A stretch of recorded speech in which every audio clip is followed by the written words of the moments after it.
हाँ भाई साइंस क्या कर रहा है? विज्ञान।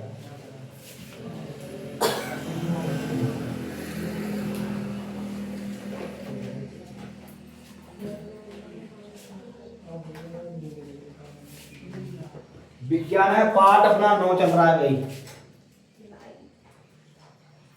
पार्ट 9 किसका? विज्ञान का। मैं क्वेश्चन है किसका?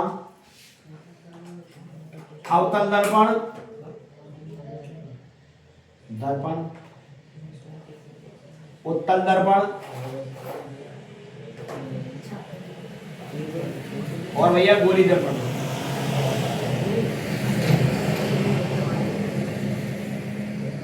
की फोकस, अवतल दर्पण, उत्तल दर्पण, गोली दर्पण की फोकस दूरी किसे कहते हैं?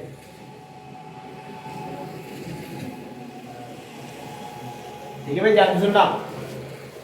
अवतल दर्पण, उत्तल दर्पण और गोली दर्पण की फोकस दूरी किसे कहते हैं? तो भाई कौन सा दर्पण ले लो भाई, ये दर्पण मान के चलो, ये दर्पण रखा है सुंदर सा, अवतल भी हो सकता है, उत्तल भी हो सकता है, गोलीय भी हो सकता है। ठीक है, ये दर्पण अवतल भी हो सकता है, उत्तल भी हो सकता है और गोलीय भी हो सकता है। ठीक है, ये वाला दर्पण।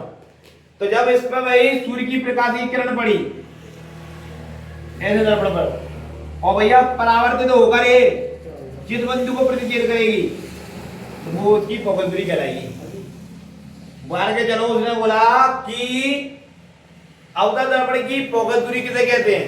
अवतल दर्पण की फोकस दूरी किसे कहा जाता है? तो भैया जब सूर्य की किरण अवतल दर्पण पर, जब सूर्य की किरण अवतल दर्पण पर पड़ती है या अवतल दर्पण से टकराती है, परावर्तित होकर जिस बिंदु को प्रतिच्छेद करेगी वो अवतल दर्पण की फोकस दूरी कहलाएगी। मान के लो उत्तल दर्पण है, ये उत्तल दर्पण सटीक लगा है, तो भैया जब सूर्य की किरण, जब सूर्य की किरण वही उत्तल दर्पण पर पड़ी, जब सूर्य की किरण उत्तल दर्पण पर पड़ी, परावर्तित होकर जिस बिंदु को उसने प्रतिच्छेद किया, जिस भी बिंदु को प्रतिच्छेद किया वो कहलाएगी उत्तल दर्पण की फोकस दूरी। गोली दर्पण भैया सूर्य की किरण गोली दर्पण में पड़ी और पड़कर वो परावर्तित होकर जिस बिंदु को प्रतिच्छेद करेगी वो कहलाएगी क्या? गोली दर्पण की फोकस दूरी।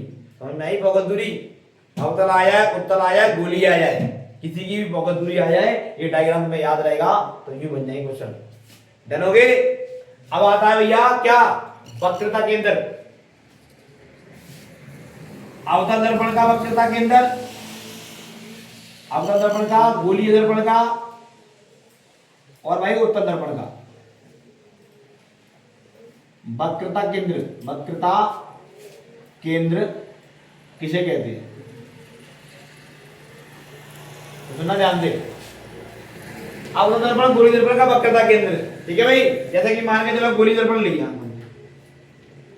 तो भैया गोलीय दर्पण का आकार गोल होता है, गोलीय दर्पण का आकार गोल होता है, गोलीय दर्पण का केंद्र बिंदु ही, गोलीय दर्पण का आकार गोल होता है, गोलीय दर्पण का केंद्र बिंदु ही गोलीय दर्पण का वक्रता केंद्र कहलाएगा।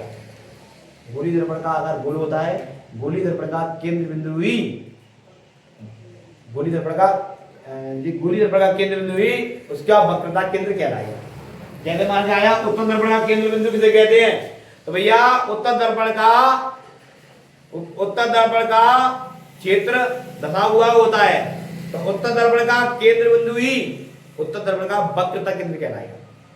ठीक है, अवतल दर्पण का केंद्र बिंदु किसे कहते हैं? अवतल दर्पण का क्षेत्र उभरा हुआ होता है, तो अवतल दर्पण का केंद्र बिंदु ही अवतल दर्पण का वक्रता केंद्र कहलाएगा। एकदम इजी क्वेश्चन है भाई, इससे इजी कुछ नहीं होगा।